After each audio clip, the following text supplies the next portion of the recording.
জনতার জনরোষে কোনো মতে জানটা নিয়ে দেশ ছেড়ে পালিয়ে আওয়ামী লীগের বিভিন্ন স্তরের নেতাকর্মীরা কিছুটা স্বস্তির নিঃশ্বাস ফেলেছিলেন। দুর্নীতিগ্রস্ত বেশিরভাগ প্রভাবশালী মন্ত্রী এমপি ও চোরাই পথে বিদেশে সটকে পড়েন, কিন্তু বিধিভ্রাম। কিছুদিন আগে গণহত্যা ও মানবতা বিরোধী অপরাধের দায়ে মৃত্যুদণ্ড দেওয়া হয় হাসিনা ও ছাত্র হত্যার মূল কারিগর সাবেক স্বরাষ্ট্রমন্ত্রী আসাদুজ্জামান খান কামালকে।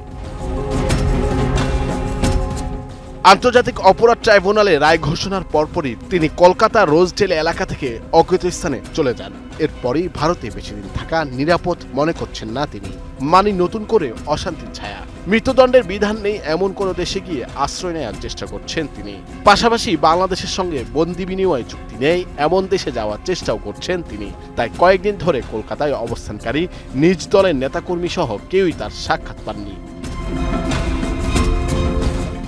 মৃত্যুদণ্ডাদেশ প্রাপ্ত আসামি হাসিনা ও কামালকে ফেরাতে বাংলাদেশ এবং ভারতের মধ্যে কূটনৈতিক চ্যানেলে যোগাযোগের মধ্যেই সামনে আসে কামালের ভারত ছাড়ার প্রচেষ্টার তথ্য। স্বরাষ্ট্র মন্ত্রণালয়ের রাজনৈতিক শাখার দায়িত্বশীল একজন কর্মকর্তা জানান, আন্তর্জাতিক অপরাধ ট্রাইব্যুনালের রায়ের সূত্র ধরে তৎকালীন স্বরাষ্ট্রমন্ত্রী কামালকে ফেরত চেয়ে ঢাকার তরফ থেকে দিল্লিকে চিঠি দেওয়ার পর বিচলিত হয়ে পড়েন তিনি। ইতিমধ্যে তিনি তার 1 বছরের পুরনো ঠিকানা পরিবর্তন করে সেই দেশেরই অজ্ঞাত স্থানে আত্মগোপনে চলে গেছেন বলে মন্ত্রণালয়কে জানানো হয়েছে। আসামি শেখ হাসিনা এবং আসাদুজ্জামান খান কামালকে আগামী 1 সপ্তাহের মধ্যে হাজির হওয়ার জন্য নির্দেশনা দিয়ে আদালতের এই আদেশটি দুটো বাংলাদেশের বহুল প্রচারিত পত্রিকায় বিজ্ঞপ্তি দেওয়ার জন্য আদেশ দিয়েছেন।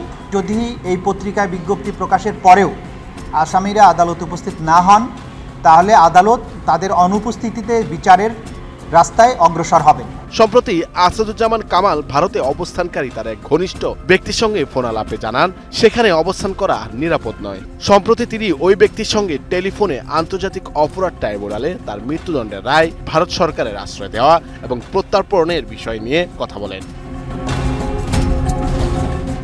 পূর্ব পরিচয় ও ঘনিষ্ঠতার সূত্র টেনে ওই ব্যক্তি টেলিফোনে কামালের সঙ্গে সাক্ষাতের সুযোগ চান। কামাল আপাতত দেখা করতে অসম্মতি জানিয়ে বলেন, আপাতত দেখা করতে চাচ্ছি না, কয়েকদিন পর প্রয়োজনে আমি ডেকে কথা বলবো। ওই কর্মকর্তা আরো বলেন, গত বছরের সেপ্টেম্বর অক্টোবরের দিকে কামালকে কলকাতার একটি পার্কে আওয়ামী লীগের আরো কয়েক নেতার সঙ্গে দেখা গেছিল। এমন সংবাদপত্রে প্রকাশের পর মন্ত্রণালয় থেকে পুলিশের বিশেষ শাখা ও অন্যান্য সংস্থার কাছে প্রতিবেদন চাওয়া হয়েছিল। তাদের প্রতিবেদনগুলো আমরা পর্যালোচনা করে দেখেছি, তাতে বৈধভাবে সীমান্ত পার হওয়ার কোনো রেকর্ড ও তথ্য নেই। আমরা এটা নিশ্চিত হয়েছি সাবেক স্বরাষ্ট্রমন্ত্রী অবৈধভাবেই সীমান্ত পাড়ি দিয়ে ভারতে পালিয়েছেন। এদিকে আসাদুজ্জামান কামালকে ঢাকার কসাই উল্লেখ করে তাকে দিয়ে দণ্ডিতদের প্রত্যর্পণের সূচনার আশাবাদ ব্যক্ত করেছেন প্রধান উপদেষ্টার প্রেস সচিব শফিকুল আলম। প্রেস সচিব লিখেছেন, ঢাকার কসাই হিসেবে পরিচিত আসাদুজ্জামান খান কামালকে খুব শিগগিরই বাংলাদেশে প্রত্যর্পণ করে বিচারের আওতায় আনা হবে। বাংলাদেশে যে অপরাধ হয়েছে সেটার বিচার হতে হবে। কেউ যদি এটাকে বাধাগ্রস্ত করার চেষ্টা করে, কেউ যদি আইন অমান্যকারী কোনো কাজ করে, সেই ব্যাপারে যথাযথ আইনি ব্যবস্থা গ্রহণ করা হবে। স্যার, বৈশাখী সংবাদ।